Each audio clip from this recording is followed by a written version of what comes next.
try new dishes at fancy restaurants. Amazing. You can say we are in for something great tonight. We are actually in for something great tonight. So if you're excited and ready, can you drop in the comment section emojis to show you're ready and excited? I'm very sure speaker is very much ready and available for us. Can you drop in the comment section emojis to show you're ready? Somebody ready? Can you tell me if you're ready in the comment section? Yummy food. No, nobody's ready. No, I can't believe that. Amazing. And thank you so much. Oh, Balogun, thank you for the big smile. Thank you for the and on point. Amazing, amazing. Okay, Ma. So would with pleasure invite Abiola to come, and you have the floor, Ma. Thank you. Let me stop sharing. Can you hear me, Ma?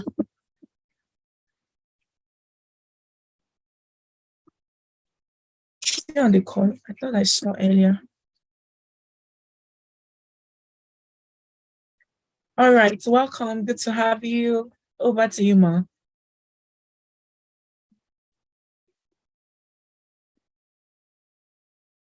Yeah, muted, Ma. Recording in progress.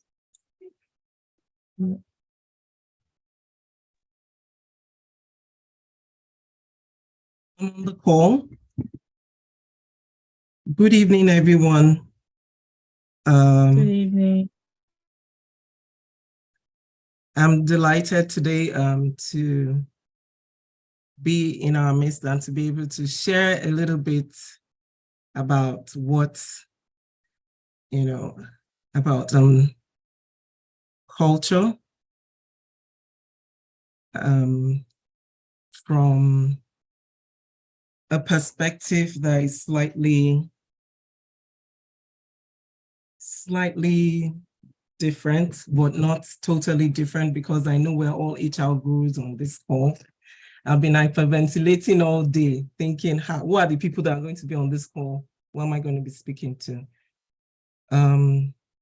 Without further ado, I will go into today's business. Okay.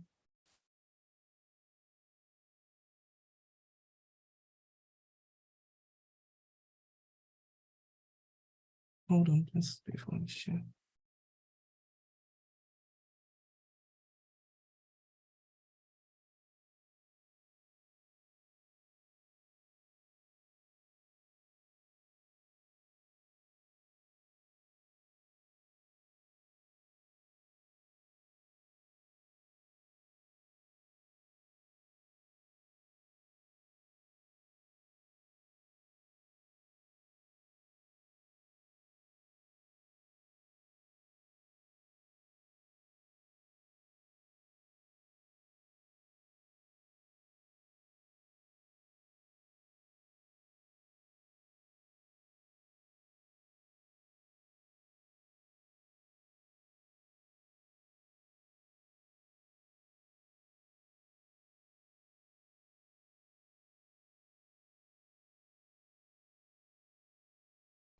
Okay, sorry. What can you see? Let me stop sharing.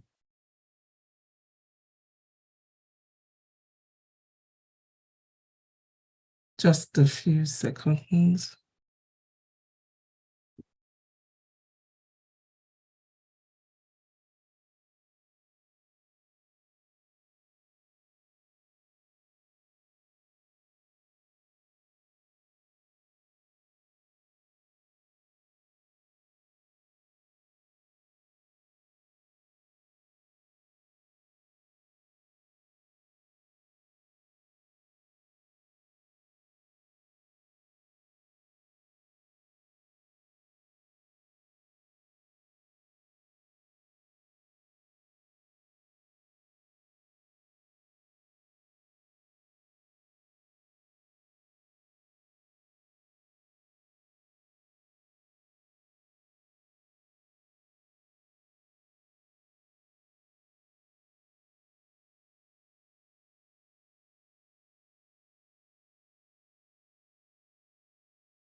So sorry, just give me like a second or two.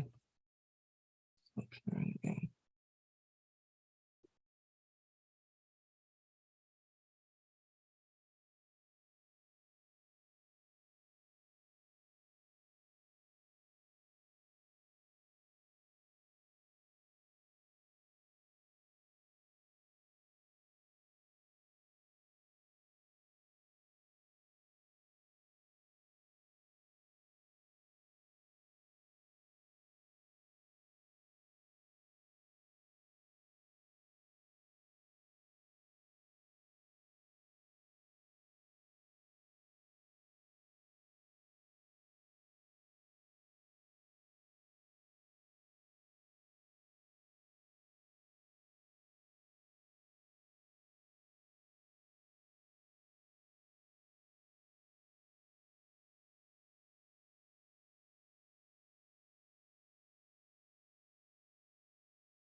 Can you see my full screen?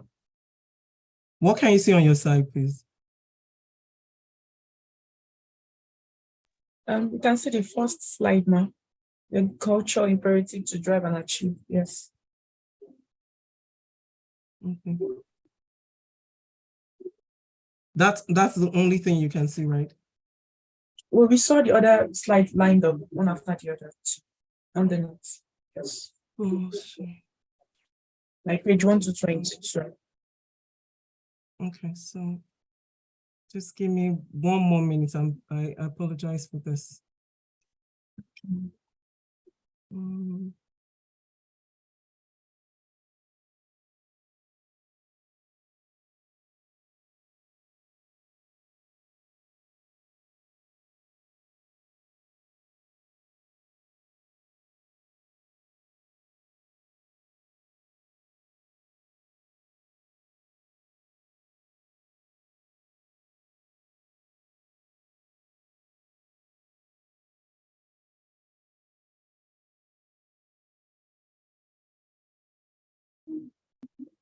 Please hold on for those that are saying they can't hear anything.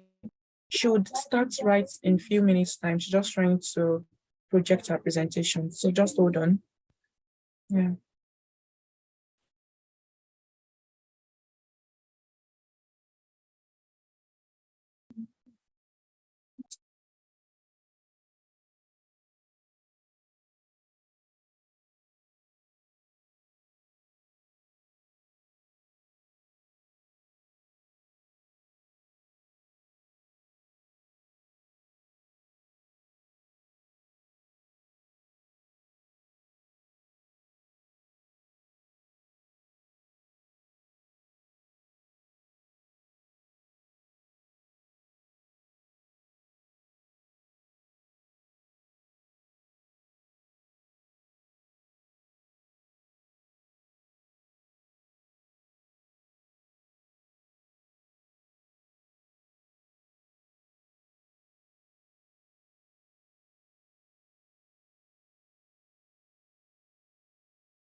Okay, so we are still here. For those that are just joining, a speaker will soon be ready.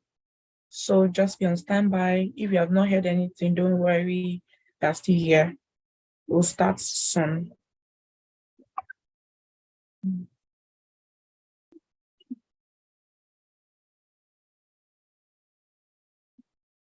And while we wait for a speaker, if you are here to drop your name and for where you're joining, and also your expectations for the training, please do so in the comment section, and also how ready you are for this training.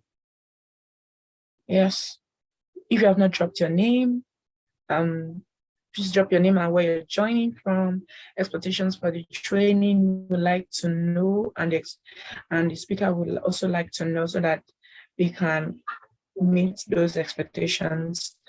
And then we also identify one statement. Okay, one statement you can use. Okay, I'll just hold on. I think she's ready. Yes,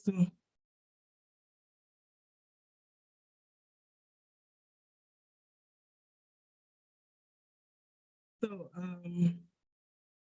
good evening, everyone. Once again, many apologies for the glitch. And I understand the culture of the association, and I was trying to use some videos, and if I download, I will not be able to access my videos.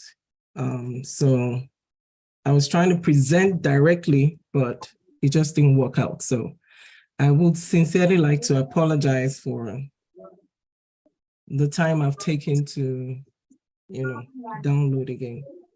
So without further ado, that means the plan has to change. So we all know what culture is, and culture is an umbrella term, It's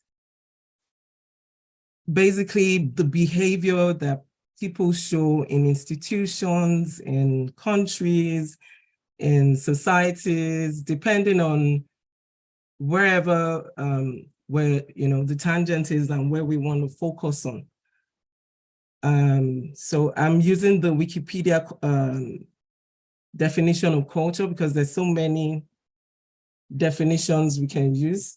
So that's what I'm using for this discourse.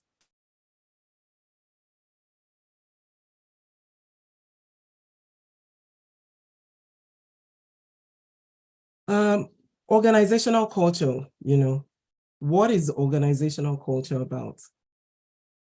It's about shared values, shared beliefs, behaviors, and norms, and that shapes the working environment. What are the values that each organization shares? Different organizations have different styles of doing things, and those are the things that make them unique. It is said that you can replicate anything. Competition and competitive advantage is so crazy these days. If you bring out a new product today, the next person can replicate it almost immediately. But what cannot be easily replicated is your culture. Culture cannot be easily replicated because culture is embedded in the organization itself, it's in the people, and it's, there are different dimensions of culture. We'll get there. When describing organizational culture, there are usually patterns of assumptions, that the group uses to cope, internally and externally. So we now have, we have norms, the kind of norms that people develop in the organizations, for acceptable behavior and organizational culture.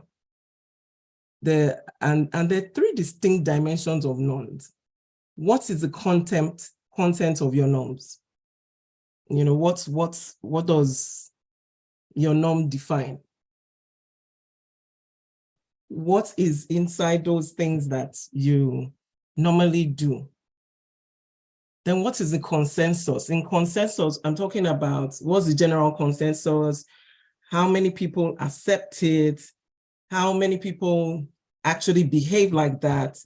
There's a way that people behave when you get to an organization. There's a way that they are already behaving.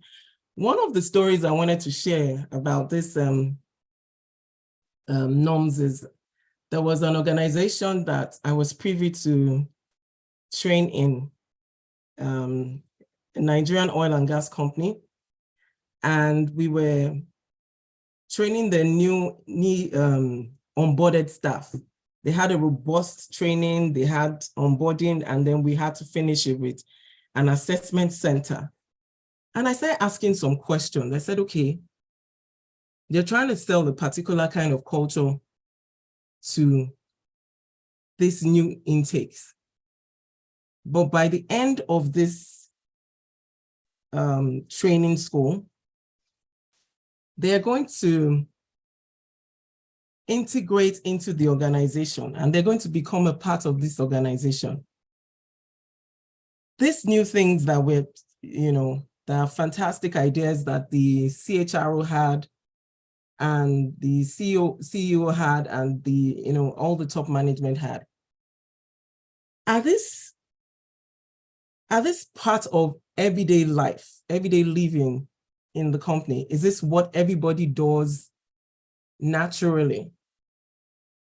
And the consensus was no, they're hoping that the new people can come in and change the people that was there.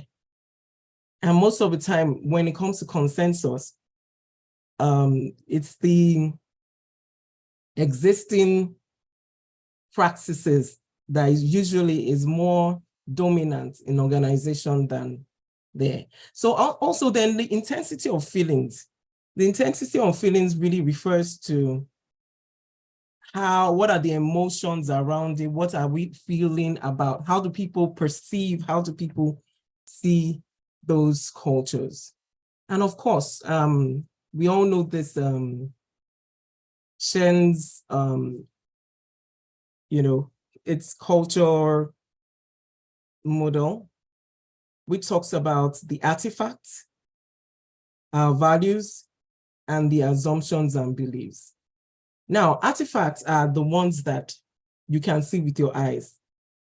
Some Nigerian banks, all their buildings are the same. The arrangements, the logo, everything will be the same when you get there. A lot of organizations, the artifacts are the same. The artifacts also are maybe the lapel pins that you wear, the uniforms, the colors, and those are artifacts. But for values, values are not seen. We have the espoused values. Those are the spoken ones, these are our strategies for 20 years. These are our long-term goals, our short-term goals. And then we have the enacted ones, the ones that we act on, what we act out. And most of the times, where the challenge is that most organizations espouse values do not correlate or do not correspond with what they act out from time to time. Most of the time, it doesn't align with the vision, it doesn't align with the goals.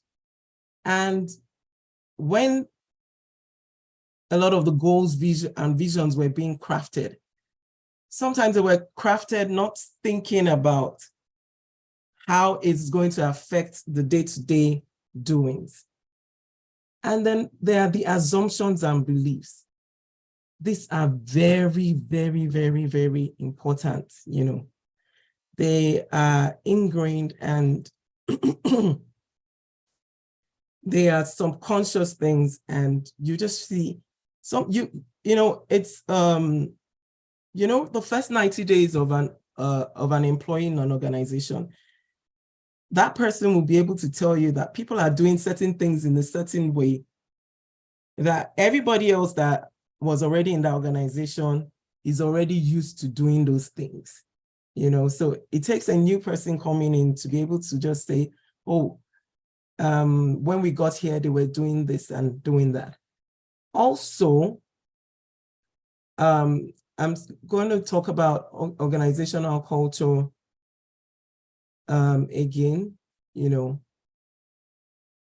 there's some parts of organizational culture, like the way we communicate.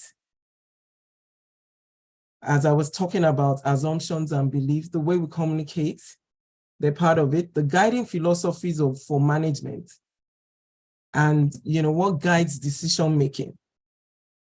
What are the norms that we share individually, amongst our team members, amongst everybody?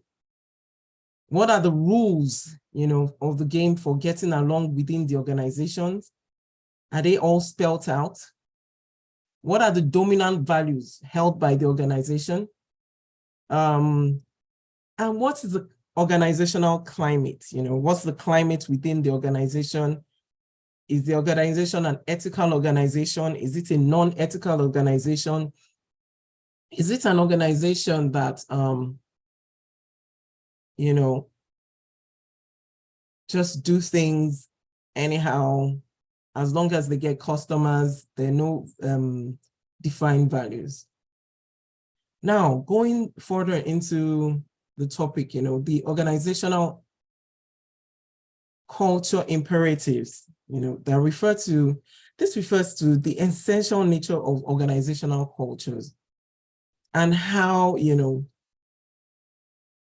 it's going to how it interacts with business goals and achieving success as a business.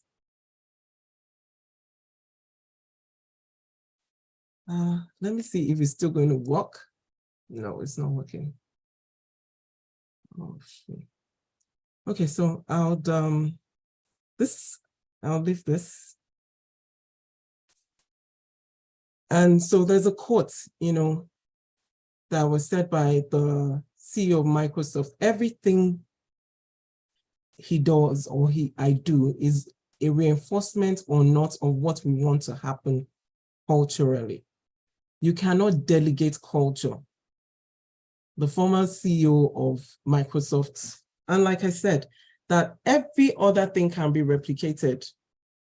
For Coke, there's Pepsi, there's Africola, there are so many other cola drinks that we can, you know, for banks, it's just the names of the bank that is really different to a lot of people. You know, the services are usually the same. It's just that the culture within the organization is what differs, and how they go about this business and how they go about doing these things. So next, I'm going to now talk about how do we now diagnose and determine what kind of culture we have.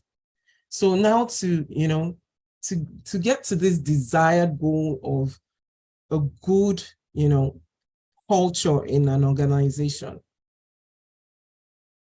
you have to review and listen to your stories. Stories are an important and integral part of organizational culture. What are the stories being told within the organization? What are the things that people can say while they're describing your organization, your service, your products, and their interactions, and how you make them feel, you know, what they experience, you know, interacting with the organization? It's different from the espoused values that you have spoken. We do this, we do that, we do that. Maybe it's innovation, we're innovative, we're the market leaders, we're, you know, the different kind of ways that different organizations coin it. But how, you know, we have to ask ourselves certain questions. What is the narrative about our organization? Does it align with our values? Does it align with our strategy? Does it align with our long-term vision? Does it align with our long-term goals? Does it even align with our short-term goals? And what are the stories that we're telling? What is the perception of leadership? How do people see leadership? You know, most leaders sit, at the top. They say the top is lonely, and just assume that everybody feels that leadership is great and leadership is doing great. But when you take surveys and when you do polls, or you get maybe a consultant to come into an organization, that is when leadership will be able to know of a truth what the perception of leadership is. If there's mistrust, if there's, if there's a perception that leaders just say a lot of buzzwords, but do not act it out, there's an incongruence over there, and that also affects everything. So to be able to diagnose a leader or an HR professional or anybody that is within the sphere of the people making that decision should be able to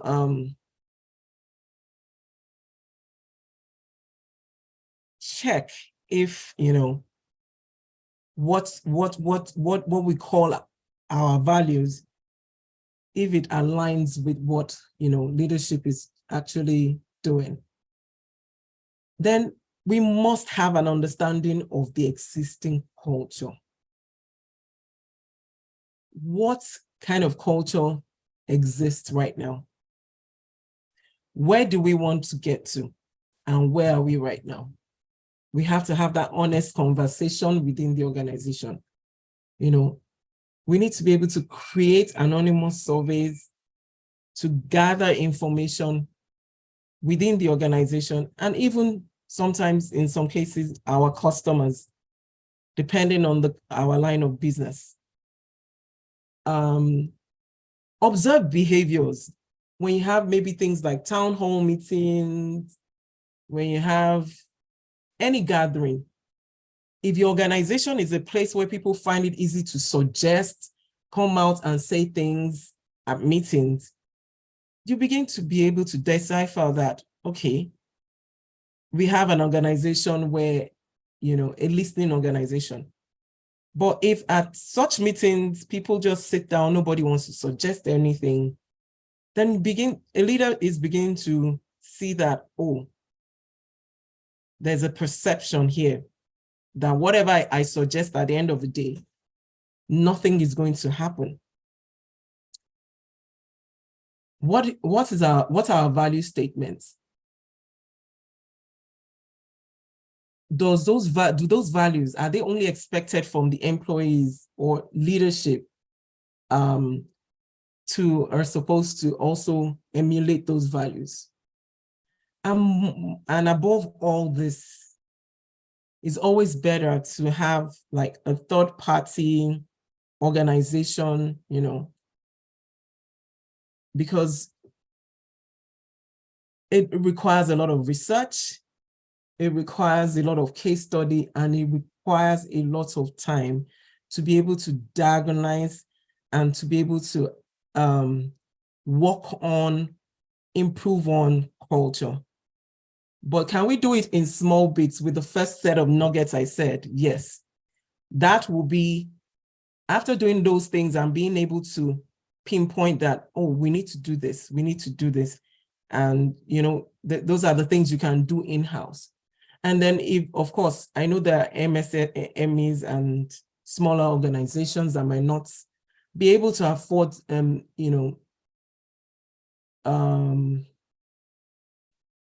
expensive culture change professionals. But within the organization, the first set of examples I gave, like perception of leadership, listening to the stories that are told, are stories aligning and everything. So those are the things that we will look at and we'll be able to talk about. Now, when we want to now align employee actions and behavior to the business, So like I said earlier, the stories that are shared during onboarding, and the actions perceived after orientation, like that company example I gave earlier, they're very, very important. What are the rituals that are done within the organization? I'm using examples like TGIF, celebration, and is it a clan culture that the organization uses? And what are the symbols, that people share knowledge through? What are the images? Even your company logo is part of the symbols that are used. And then what are the languages that are used, within your organization? Different organizations have the language that they use. I used, my example that I used here was in Nigerian universities, when people come in, we call them Jambites. And the old students are called Staylights. In Netflix and in Google, they call their new entrants, they call them Googlers. And, so they just have different languages that a new person that comes into the organization would have to learn over time. So these are ways and actions, and the behaviors that we use to ingrain whatever culture we want to be seen in the organization. Another part, of culture that is very important is diversity. And in Nigeria, we're a very diverse nation. I know that most of the time, we always divide Nigeria into like 3 geopolitical zones, Yoruba, Igbo, and Hausa, but you know that we have so many ethnicities within the country, and is even open to other parts of Africa. So when we recognize and plan for, what's this? Okay. When we recognize and plan for diverse groups of people, it's going to help in the problem solving. It's going to help in different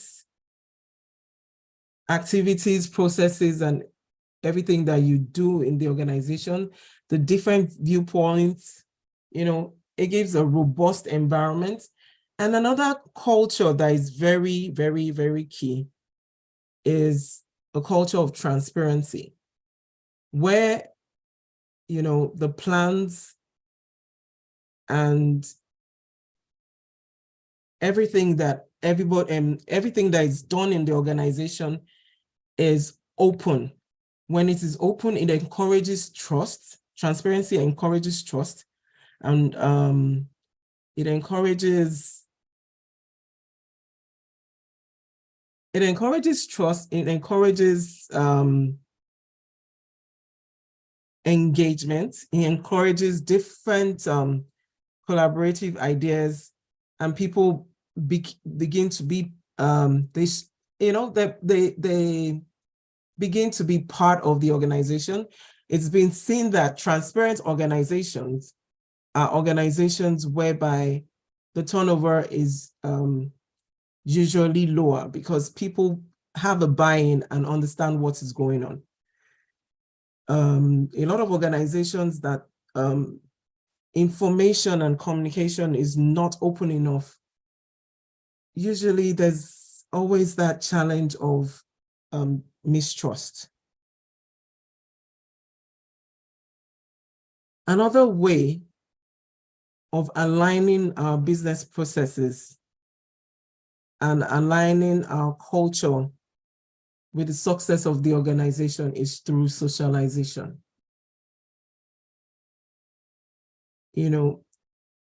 And most of the time, this socialization is done when you're onboarding new people into the organization. Then you can share your stories. You can share everything about your culture. And it is at this point, it's very important that the people in-house, how do they see the organization? What is their perception?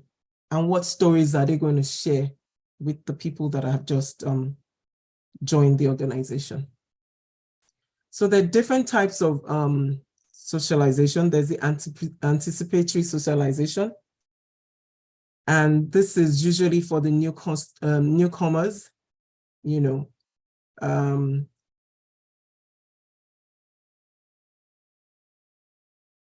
Newcomers, and that's before, and anticipatory socialization happens before, most of the time it happens before the person joins the organization.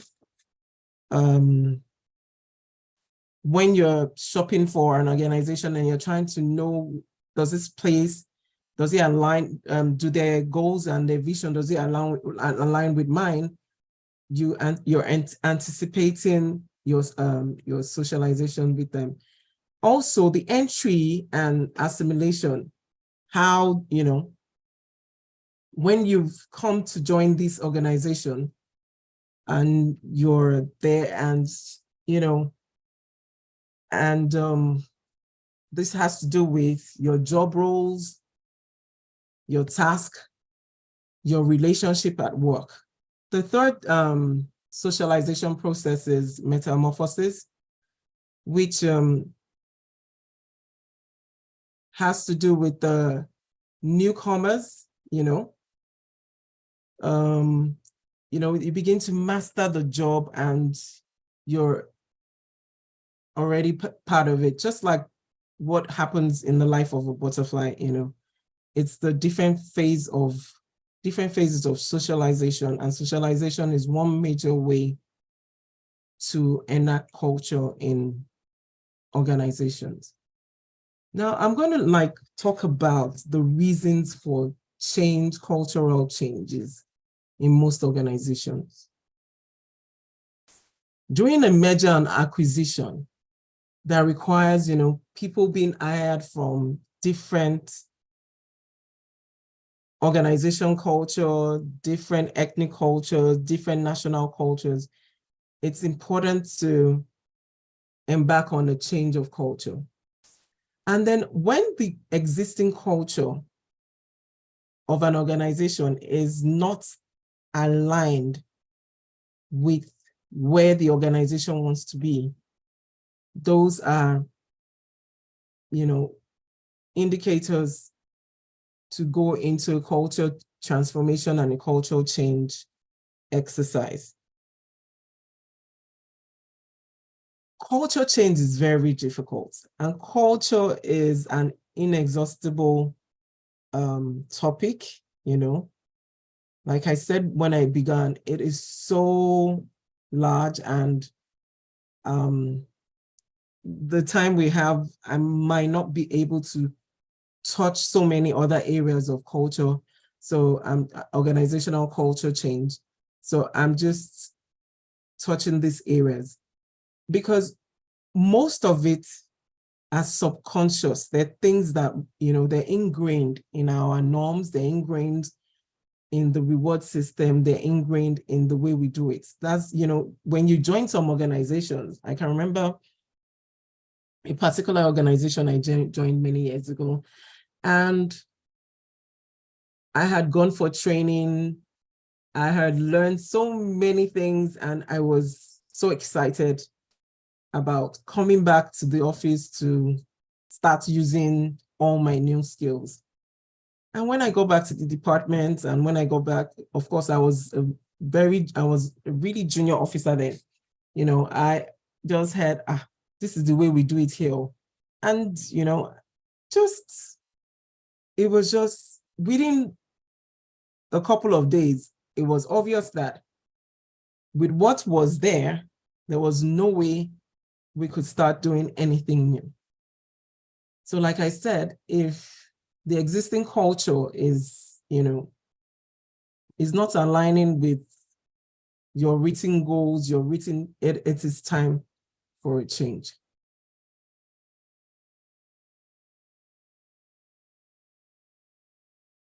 So a research was carried out in over 15 American organizations in 4 industries in the services sector. And, you know, they differ in their cultures because, like I said earlier, that no 2 cultures are the same. But they were related in industry, in their technology, and the fact that they wanted to grow. So for those 15 companies, some of them had high, medium, or low, or average ratings on innovation and risk-taking. Some companies like the audit firms and the consulting firms had attention to detail very high. Outcome orientation for all the 15 was about average. People orientation for the 15 was about average. Team orientation too was average. And then aggressiveness for the consulting companies, for the audit firms, for, like in Nigeria, maybe banking and other, you know, so you say that maybe some had it high, and some companies that are easy growing in their nature will say they had it medium to average. Another thing that stood out for that research was stability. And so for stability, there were very few companies that were rated above average. Most of the companies were average in their stable. So these are samples of things that indicators that we can inculcate as we look into culture. But we need to also bear in mind that the culture that you decide upon, you know, it is really predicated on the outcomes that we want to see. And here, I'm even also going to bust your bubbles that there is no perfect organizational culture. But there are strong organizations with strong cultures that have proven track records and have been able to show the alignment that, especially some organizations that have been able to show the alignment that after COVID, it's their culture that has been able to keep them going, and that's why they were able to survive. Unlike cultures or organizations that do not have a good people culture, especially. So I'm going to move on. I will not be able to share our other videos. So I'm going to talk about aligning organizational cultures with business outcome and strategic initiatives. There are some, okay, so these are some of the steps. I had earlier talked about assessment. We assess where we are and conducting assessments on the organization's culture. Would identify cultural attributes supporting the outcomes you want. For example, if innovation is the goal that we're trying to achieve, then we have to identify standards and things within the organization that encourages risk-taking, open communication, and experimentation where necessary. And then we have to identify the values and behaviors and norms that support our desired outcome. We have to communicate and reinforce such expectations and encourage constructive feedback. And we have to align our hiring and management practices. I'm sure we've had a lot of organizations, especially the ones that are international or multinationals or global organizations. They always like to hire for culture fit. While they're hiring, that's why they go through all the assessment centers, development centers, as many tools as they can use to hire the right fit, so that they can hire people that fit into the organization's culture and can drive the kind of culture and drive business innovations and everything that we want to see in the business.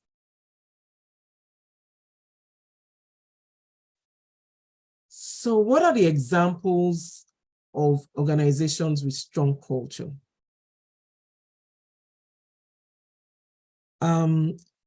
I have 3 here. For an organization, at least 2 of them have, let's say, some form of presence in Nigeria. Coca-Cola International. If you work with Coca-Cola, I was privileged maybe when I was in school, when I was in university.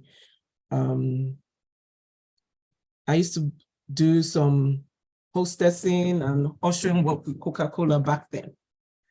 And their culture was very intoxicating.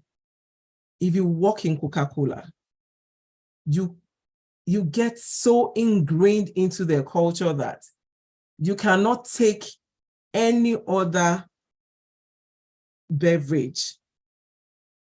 If you go out with a Coca-Cola staff and you serve Pepsi on their table, it's like an anathema. It's like to them, it's like you just killed their father. That's how much they've been able to ingrain those values into them. And so many other examples about Coca-Cola's strong culture worldwide. The way they are able to replicate it, though, of course, from nation to nation, they're able to replicate different standards, because they will have to think about the national culture of that country or of that region, to exercise the culture. But they have been able to replicate the same thing. If you talk about the Coca-Cola or talk to Coca-Cola people in America, I was in conversations with some people like a few months ago. It's the same commitment to the brand. So how do we get that committed to a brand? And, people within the organization begin to own the brand. Everybody has that brand ownership. So those are some of the things I've spoken about. Zappos.com.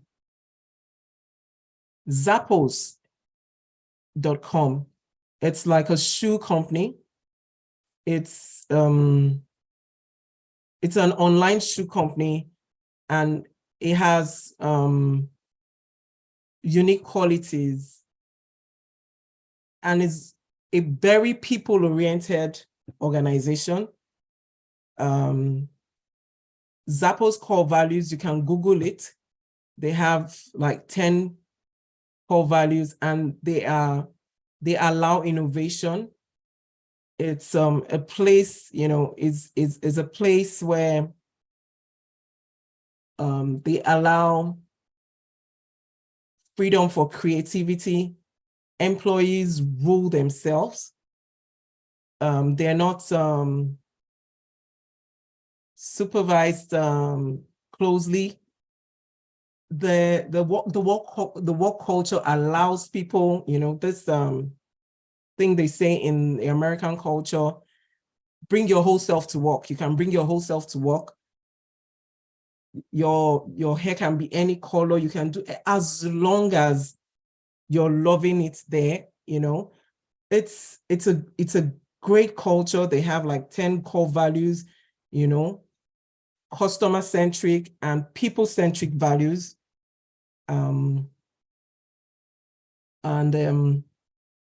Also, I know they've started gradually. I know there are a lot of changes that happen, but it's one of the places that I picked for their strong organizational culture.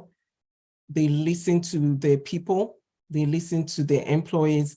Until maybe a year or so ago, I think they are gradually changing some of the rules, but for a long time, Zappos stood out for strong organizational culture, whereby the culture is built around highly engaged employees and allowing them just do the work the way they deem fit. The third organization I picked is Google. I'm sure you've heard about so many perks. I didn't put Google wasn't part of the places I put for the video, but Google has so many. I'm sure I won't be surprised if there's somebody that works in Google here. So many perks. There's so many. There's just so many, and it's always like an ideal place to work for a lot of people. Though lately, I know, like a few months ago, they started cutting down on a lot of the perks that they had. They have massage parlors that people can go to during work. It's just that anything to make, you know, the work easier, more customer friendly way, so that their ideas can come and their ideas can keep coming from time to time. So these are the ways that we can align our cultural, whether transformation to the business. There's simple ways. We break it down into small bits.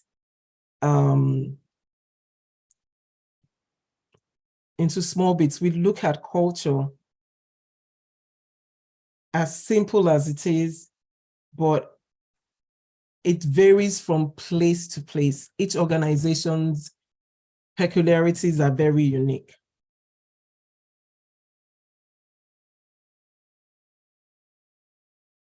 I had a Walt Disney video, but I won't be able to play it, but I will talk about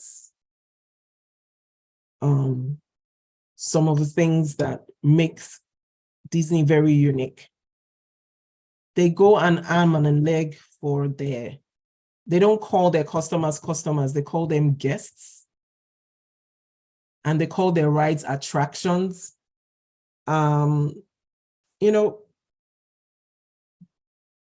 the culture is so intoxicating. That's why you find people going there over and over and over and over again. It is an experience that people really always wish to have. So my question is that I'm going to drop here now. What is it that the organization that you currently work for, or the organization you own, what is it that we want to communicate? And this values, the enacted ones especially, that usually is always not in correlation with the espoused values. When we take surveys, when we take polls, when we look for ways to be able to decode some of these values, maybe from even after maybe onboarding exercise, the reports of the person, what the person has seen, and things like that. Can we also put down some of those enacted ones? I know that we have our espoused values written because they're usually inside our strategy documents and stuff like that. But the ones we act out, our norms, our day-to-day dealings, our routines, so many things that we do within the organization. If we can document these things, then we'll be able to measure whether they align. Another thing I would like to drop before I wrap up basically is that with artificial intelligence, with business intelligence, with data analytics, we can actually analyze the data from the surveys, from every feedback form, customer, whatever that we get, and use the information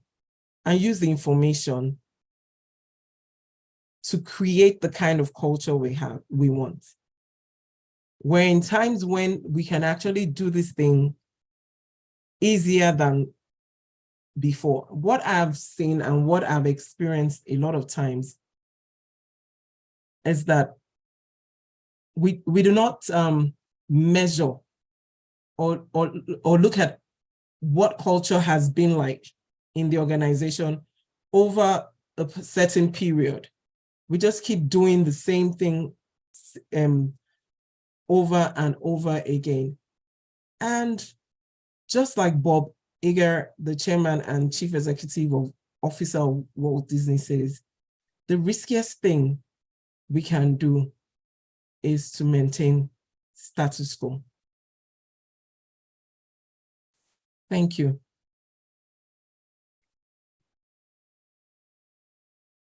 Wow, thank you so much. Thank you, Ma. Can we be grateful in the comment section? How do you feel about this lecture? How do you feel about this training? Can you show your actions in this chat session?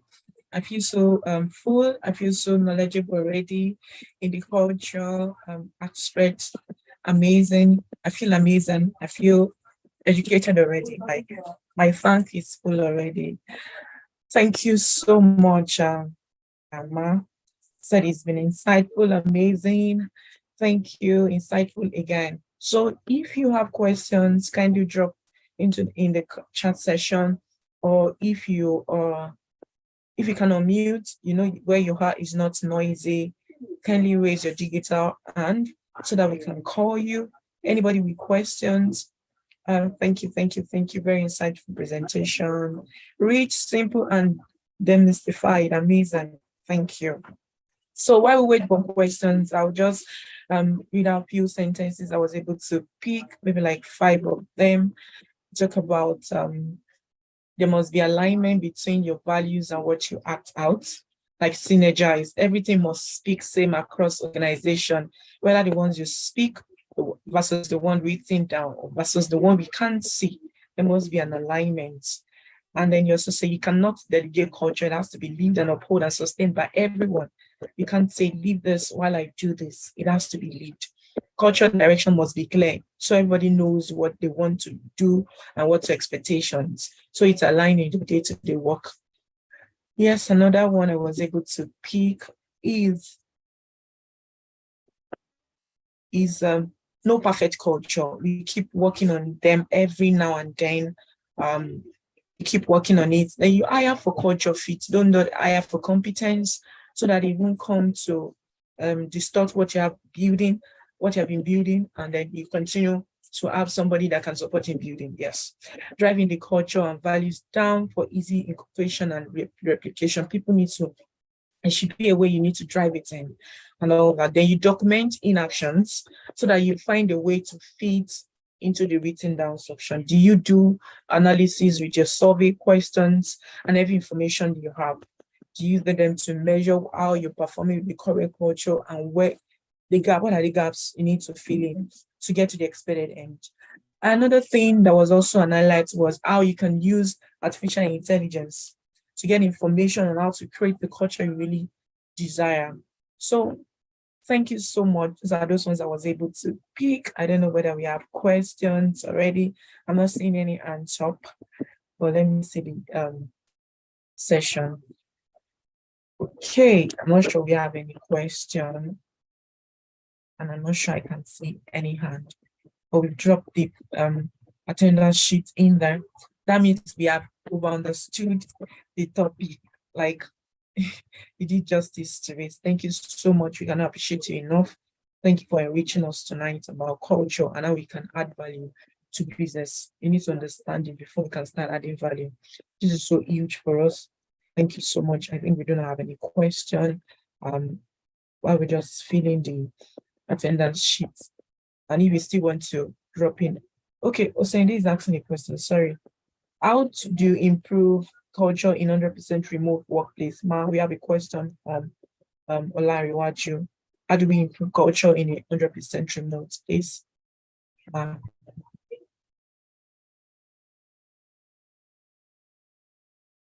you hear us, Ma? How to improve culture in the 100% remote workplace? Yes, ma'am. In remote workplaces, you have to have some teaming activities that you do so that the teams can synergize.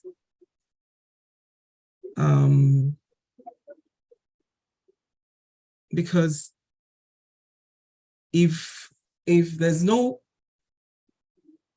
platform for synergy, it's going to be like a bit difficult to improve any form of culture and replicate the culture, because that means it's just going to be like the enacted values. The espoused values that people will be keeping up to, and there will be no form of bonding. But I'm aware that there are tools, and there are not every organization that is remote has it, but some remote organizations have those team activity models and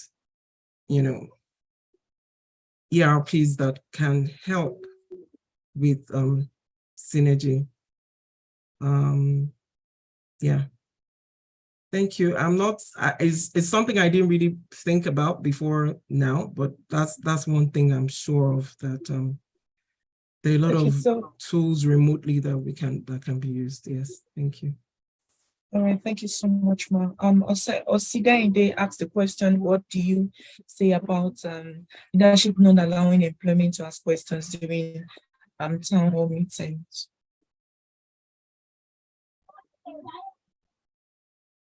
Did you hear that, Ma? Yes, so like I said earlier, or I don't think I really emphasized, leadership is the real owners of culture. If they're not acting out, if they're acting out something that is different, they don't allow people to speak. You can already tell the kind of culture that they have in that organization. Probably is bureaucratic or is autocratic, or, so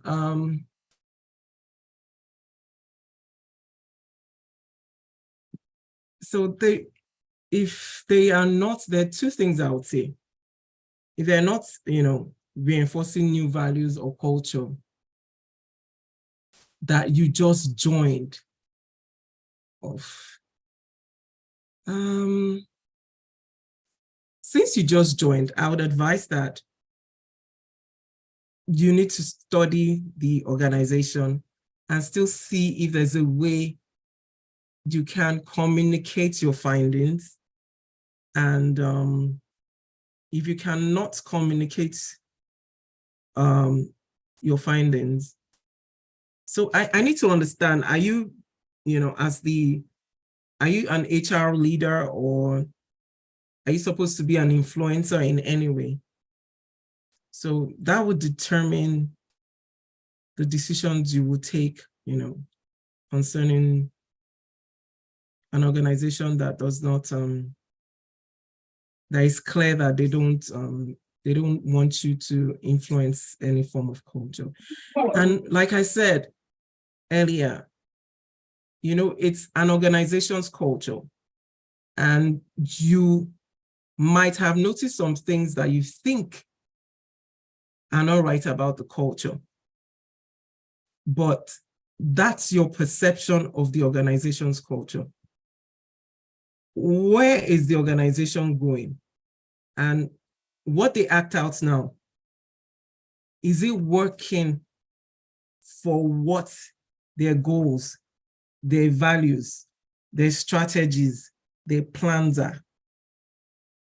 So that's why I was saying that when I was talking about stages of socialization, that's one thing I know. I didn't really do it in the earlier part of my career in Nigeria because of the way the job market is. You just want to go into a job and you just want to get a job and start working.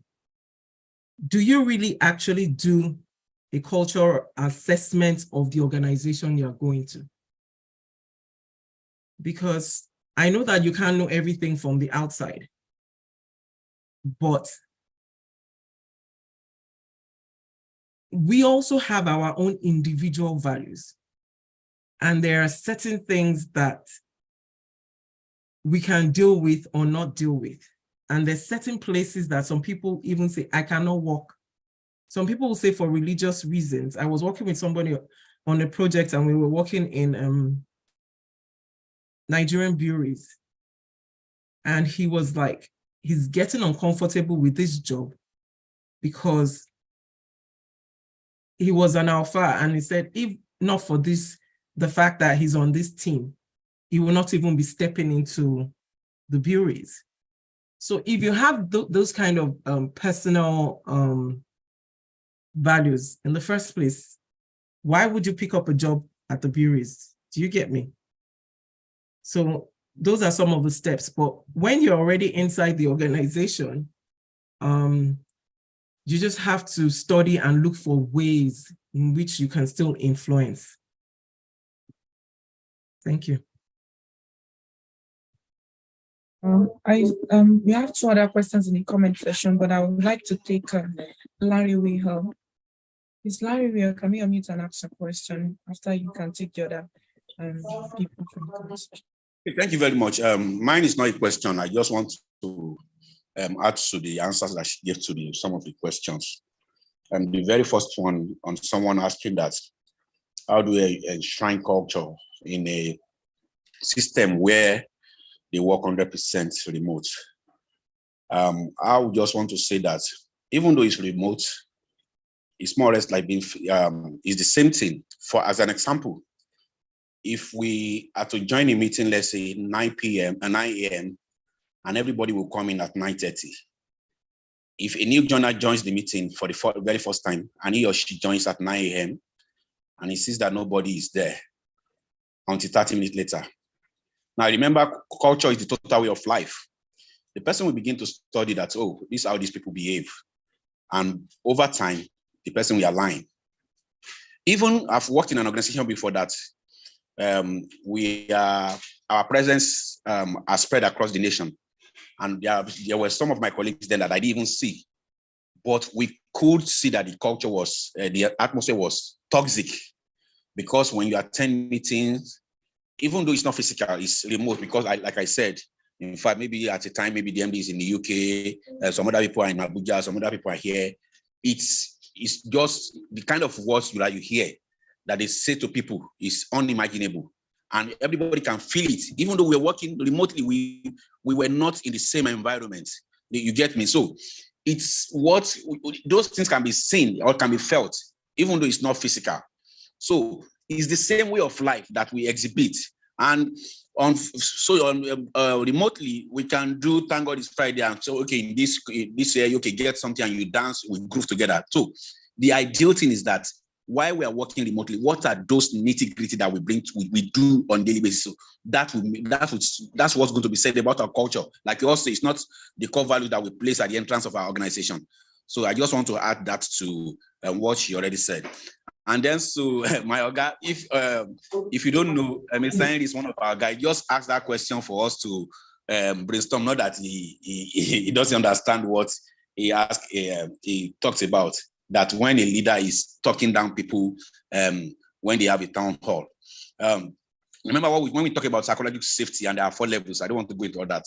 So apparently, you know that kind of environment is not safe for people to communicate. It's not safe for people to share their ideas. In fact, people will be jittery because of that. Even singular, they can't even. So when they want to work, they cannot be creative. They cannot be innovative because they don't even know what people will say. When I go into a meeting, I cannot talk. Then if I want to have an idea to innovate on the job, they are scared.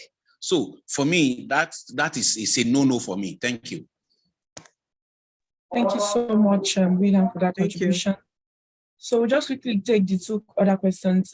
Esther says, how do you manage a culture that is factional when employees want to go in a different groups, despite the negative effect on the organization? That's the question now. How do you handle it? Yes, ma'am.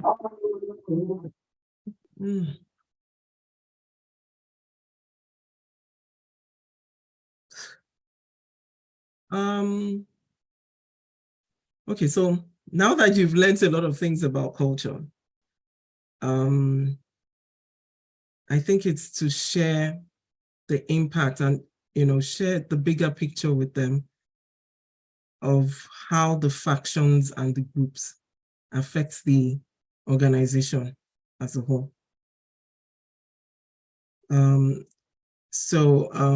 Since the question is not even saying everything,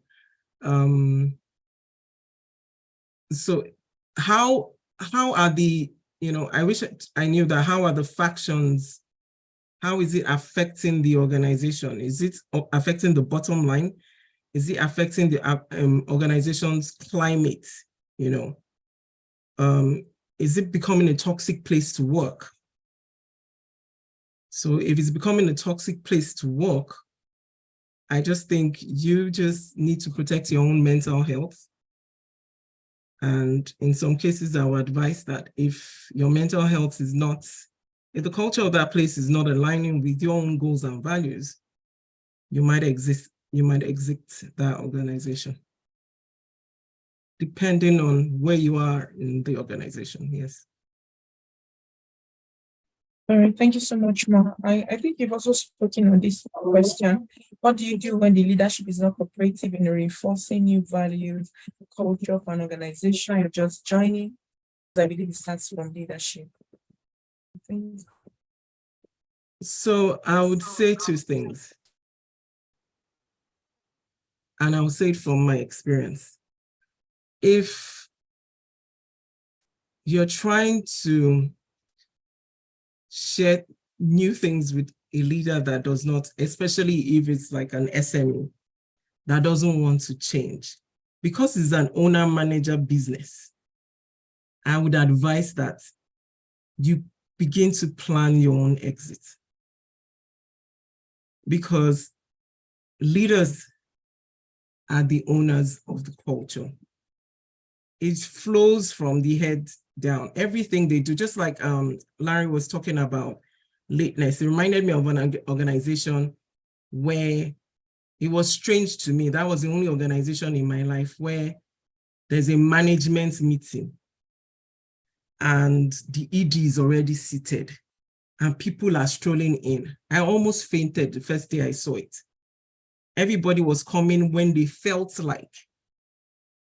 Yes. So they have this easygoing, lackadaisical family clan culture. But the places that I'd worked before, you can't even be late to those. And there are fines attached to, so there are fines attached to that, So if it's a small, if it's an owner-managed organization, I just think it's better to start planning your exit, because from my own experience, all the times I've worked in such organizations, you do all you can to try and influence them, but you really cannot change them. But if it's an organization that is, maybe it's an employee management team, then I think you can just go through whatever standard processes and procedures you have. And if there's an opportunity for you to, if there's an open door policy and an opportunity for you to share your observations, then you might be able to share your observations. Otherwise, culture is usually owned by leadership.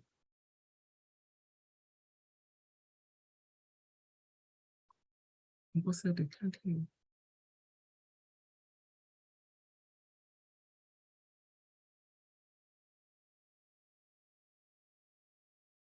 Can everybody else hear me? I can't hear her again. Can you hear me now? Yes, I Can you hear me, Ma?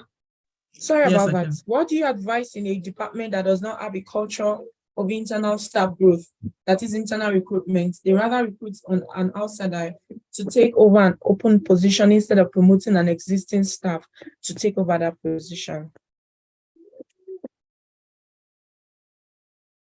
Okay, so you're saying there's a department, but that means other departments within the organization probably promote within the organization. From the question, I think, yes, from a department. It's peculiar to that department. So I believe there must be channels and there must be ways in which you may be able to channel this challenge and bring it up and just take it up, because hey, sometimes you might be, you don't have to wait, you might be the person that will have to take your career by the hand and find out why they're not promoting internally. All right, ma'am. I'm not sure I can see any more questions. Okay, so I think that'll be okay. So there's another question. Okay. That is not cooperative in reinforcing new values, culture of an organization. You're just joining because I believe. Okay, no, that has been taken. Sorry about that. I think that's all for now. Okay, so on behalf of the Board of Trustees and Management Committee, we'd like to sincerely say thank you. We sincerely appreciate your time and investment. Thank you so much. We do not take this for granted, and we know how much value this has added to our lives. Thank you. So we are presenting our Digital Star Award, and our love and work. Thank you so much. We appreciate. Thank you, Ma. So I'll call on Larry Wilhelm for announcements. Please, over to you. Okay, thank you very much, Abosade. Once again, I want to say a very big thank you to our facilitator. If you don't know, currently she does not reside in Nigeria, so there's a time difference for her to join this call. And believe you me, we were still together because there was a document I was supposed to send to her in preparation for this. I didn't know that it was hanging somewhere. She thought also she had it, and because of that, she needed some extra hours to meet up for this presentation today. And coupled with the fact that it's a pro bono service, not that we are paying her, that's not taken for granted. I want to say a big thank you for honoring us. We appreciate you. All we can say is that God bless you so very much. Thank you for the service rendered unto us.